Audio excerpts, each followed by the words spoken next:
BTS का comeback live concert successfully complete होने के बाद हमारे बीटीएस आराम भी नहीं कर पाए। वी ने कहा, मैं रात भर नहीं सोऊंगा, और सुबह बेचारे न्यूयॉर्क के लिए निकल गए क्योंकि जल्दी ही जिमी फैलन का टुनाइट शो देखने को मिलने वाला है। इसी के शूटिंग के दौरान बीटीएस के मेंबर्स जल्दी से जल्दी न्यूयॉर्क के लिए निकल गए थे। बीटीएस न्यूयॉर्क के लिए जाने लगे तो उन्हें इंचियन इंटरनेशनल एयरपोर्ट पर स्पॉट किया गया। सारे ही मेंबर बहुत ही ज्यादा खूबसूरत लग रहे थे। सारे मेंबर्स ने नीले कलर के मैचिंग आउटफिट पहने हुए थे, जो कि मैचिंग जिप अप हुडी था, और वो बहुत ही ज्यादा अट्रैक्ट कर रहा था। इतना ही नहीं, मेंबर्स के आउटफिट पर लिखा हुआ था कीप स्विमिंग।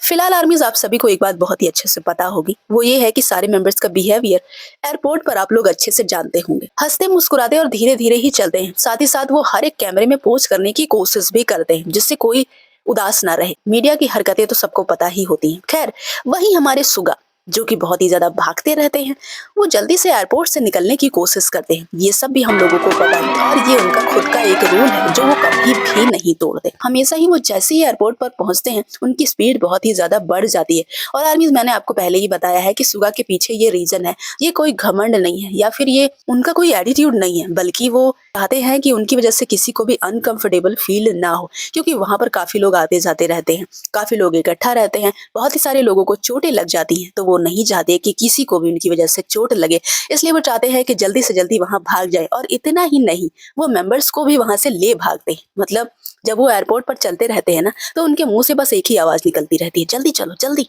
जल्दी निकलो, जल्दी।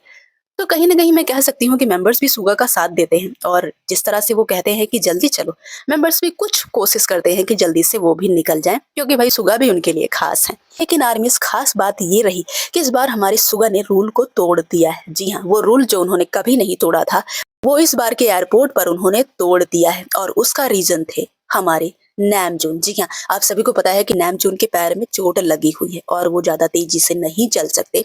इस वजह से सुगा सब मेंबर्स के साथ में ही चल रहे थे, क्योंकि उन्हें पता था कि अगर वो तेजी से बढ़ेंगे तो कुछ ना कुछ करके मेंबर्स भी तेजी से जाने की कोशिश करेंगे, और इस वजह से आरएम को दिक्कत हो सकती है। और मेंबर्स एक दूसरे का इतना ख्याल रखते हैं कि वो कभी भी ऐसा काम नहीं करेंगे कि उनकी वजह से किसी दूसरे मेंबर को तकलीफ ना हो। तो देखा गया कि सुगा हमारे सारे मेंबर्स से पैर मिलाकर चल रहे थे, उनके साथ में ही चल रहे थे, और नैमजून का सहारा बने। इतना ही नहीं, कॉन्सर्ट में आप सभी ने देखा कि हमारे सारे मेंबर्स इतना ज्यादा नैमजून का ख्याल रख रहे थे, वो आर्यम को चेयर से उठने का मौका ही नहीं दे रहे थे।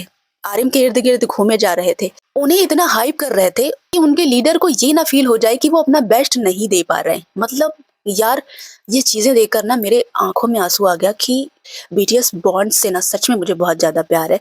एक बार बीटीएस मेंबर्स ने मौका नहीं दिया कि नैमजून को बुरा फील हो। सब उनके इर्द गिर्द नाच रहे थे और नैमजून का ख्याल रख रहे थे। आपने एक बात और नोटिस करी होगी, शायद मैंने की, कि वो ये थी कि एक दिन पहले ही हमारे नैमजून के पैर में चोट लग गई। परफॉर्मेंस के लिए ये लोग काफी टाइम से प्रैक्टिस कर रहे थे, और जो कोरियोग्राफी होती है उसमें सारे मेंबर्स का बराबर कंट्रीब्यूशन होता है। मतलब जो कोरियोग्राफी होती है उसमें सब मिलकर परफॉर्म करते हैं। तो सोचो, अगर हमारे आरएम इंजर्ड हो गए तो काफी सारे ऐसे स्टेप्स रहे होंगे जो कि नहीं हो सकते थे बिना नैमजून के।